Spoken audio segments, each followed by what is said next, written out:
Kur Ana po fillonte të mendonte nëse duhet të largohej apo jo, asistenti i zyres doli për t'i thënë se ishte radha e saj për t'u intervistuar. Ana hyri me besim në zyren e burimeve njerëzore dhe u përgjigj pyetjeve të intervistës shkëlqyeshëm. Fatkeqësisht, mori të njëjtën përgjigje. Më vjen keq, por mendojmë se nuk je një përshtatje përsosur. Ndoshta mund të provosh përsëri kur të humbasësh ca peshë. Fytyra e Anës u zbardh më njëherë nga friga. Pa menduar, ajo ra në gjumë dhe luti me dëshpërim që t'i jepi puna. Më vjen keq, dukesh e kualifikuar, por nuk mund të përballojmë infermiere të shëndosha për momentin, tha përfaqësuesi burimeve njerëzore dhe ia tregoi derën. Duke u ndjer e munduar dhe lënduar, Ana doli nga zyra dhe shkoi në parking. Kur mbriti atje, uli pranë një makine dhe qau me të madhe. Pse nuk merr askush një shans mbi mua? Pse është jeta kaq mizore? Pyeti Ana veten.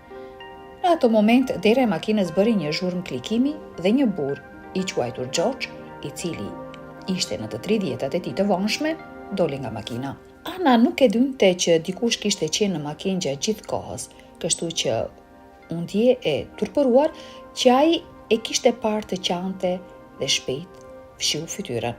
Më falni, nuk e dija që dikush ishte në makinë, kërkoi falje, por burri nuk e mori për të keq. Ai ishte më i interesuar për arsyen e lotëve të saja. E shihni, ky burr, edhe pse i ri, ishte drejtori menaxhues i spitalit dhe Ana nuk mund të kujtonte herën e fundit që dikush kishte treguar një interes për mirëqenien e saj. Kështu që tani, që zotria duke i interesuar për të ditur më shumë rreth frustrimeve të saja, ajo i tregoi të gjitha atij. Kur mbaroi së shpjeguari, Georgi kërkoi të tregonte kredencialet e saja dhe ajo e bëri. Duke parë se ishte e kualifikuar, ai kërkoi të shkonte me të në zyrën e burimeve njerëzore. Kur arritën atje, ai qortoi përfaqësuesin e burimeve njerëzore dhe i kërkoi Anës të fillonte punën javën tjetër. Ana ishte e ngazëllyer. Ajo ishte kaq e lumtur që dikush më në fund i dha një shans.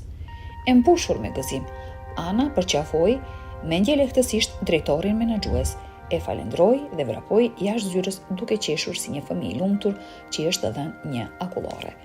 Pak e dinte se jeta e saj së shpejti do të kthehej në një ferr të vërtetë. Edhe pse puna ishte e ngarkuar, Ana, e cila punonte në seksionin aksidenteve dhe emergjencave, jepte maksimumin e saj dhe asnjëherë nuk u ankua. Ajo ishte e thjeshtë dhe shkonte përtej për të ndihmuar pacientët e saj. Të gjithë pacientët e donin sepse kujdesej shumë për ta. Fatkeqësisht, kreu i departamentit Thomas e shfrytëzoi çdo mundësi për të ngacmuar Anën. Pavarësisht të përkushtimit të saj, ai e urrente sepse ishte e shëndosh. Ai e turpëronte në praninë të kolegëve të saja dhe e quante të shëndosh dhe të shëmtuar. Ai gjente gabime në çdo gjë që ajo bënte dhe përpiqej ta bënte të dukej jo kompetente. Për një periudhë të shkurtër, Ana ja doli të mos e merrte parasysh mënyrën se si Thomas e trajtonte, por më vonë filloi t'i bëhej shumë. Ajo sidomos e urrente kur ai e përqeshte në praninë të kolegeve të saja. Për më tepër, infermierët e tjera gjithashtu qeshin me shakat e tij të hidhura. Së shpejti Ana ra në depresion. Sa herë që mbrinte në spital, zemra i rihte aq shpejt. Sa gjatë do të mund të vazhdonte të jetonte kështu? Ana u sigurua që të mos kishte probleme me Thomas, por për fat të keq, një mëngjes erdhi momenti që ajo druhej. Ana bëri një gabim në punë. Edhe pse ishte një gabim i lehtë, Thomas e shfrytëzoi mundësinë për ta dëmtuar, kështu që e degradoi atë në një pastruese. Sa herë që koleget e Anës e shihnin duke pastruar, ata e përqeshnin dhe hidhnin pa pastërti në vende që ajo kishte pastruar. Veprimet e tyre e dërmuan Anën, por ajo nuk hoqi dorë. Ana vendosi të përballonte gjithçka që i vinte përpara dhe shpresonte se një ditë Thomas do ta falte dhe do ta kthente në detyrën e saj. Por ajo që ndodhi më pas do të ndryshonte jetën e saj përgjithmonë. 2 javë më vonë, një burr i pastre nxitoi një vajzë rreth moshës 18 vjeçe në spital. Gjuri i saj ishte thyer dhe ajo kishte mavjosje në të gjithë trupin, por diçka ishte shkatruese. Thomas refuzoi të merrte pjesë në vajzën dhe i bërtiti burit të pastre që ta largonte vajzën e re, të cilën ai e quajti lypëse. Kjo nuk është një organizat bamirëse. Ne nuk kujdesemi për lypës dhe të pastre. Largohu pra, para se të thëras policin, bërtiti Thomas. Kur të gjithë u larguan, Ana, e cila kishte parë të gjithë incidentin, nuk mund të përballonte veprimin e pamëshirshëm të Thomas ndaj vajzës së re. Ajo mund të shihte se adoleshentja ishte në shumë dhimbje, kështu që vendosi të ndërhynte. Duke u siguruar që askush nuk po shikonte, Ana ju afrua burit të pastre dhe i ofroi ndihmë. Ajo e futi fshehurazi vajzën e re në dhomën e saj të ndërimit dhe e trajtoi atje. Vajza e re ishte grabitur ndërsa po kthej vonë natën nga një festë ditëlindjeje të një shoqjes.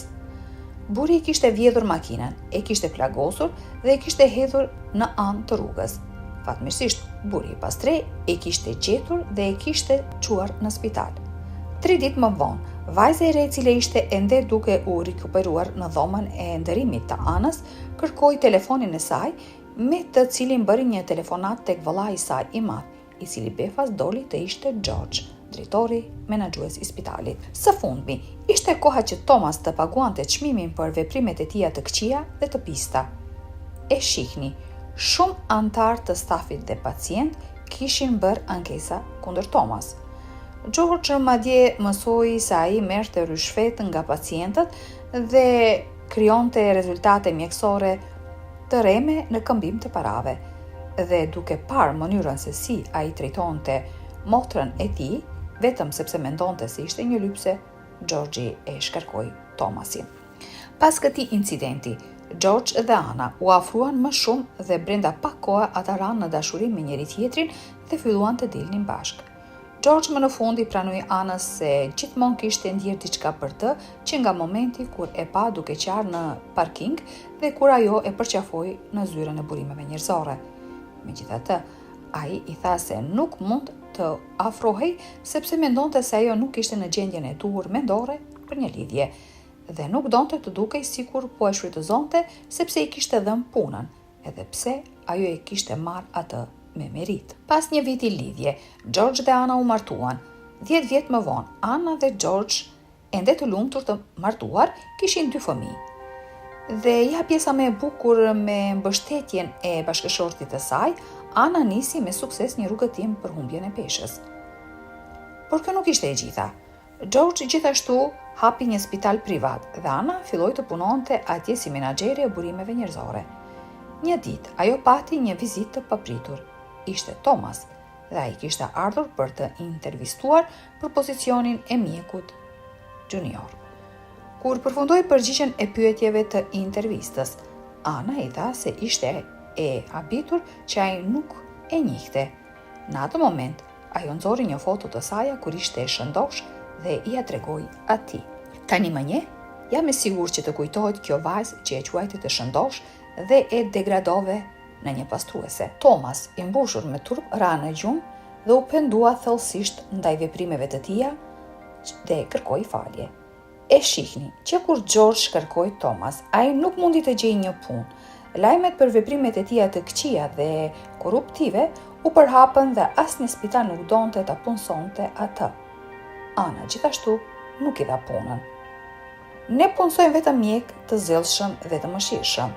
Më vjen keq, por nuk mendoj se je i përshtatshëm për atë që kërkojmë, i tha Ana me një buzëqeshje të lehtë. Thomas e kuptoi se ishte arkitekt i fatkeqësisë së tij, kështu që ai uli kokën me turp dhe doli nga zyra. Është e rëndësishme të jemi gjithmonë të sjellshëm dhe të përulur, sepse kur nuk e dim çfarë na rezervon e ardhmja.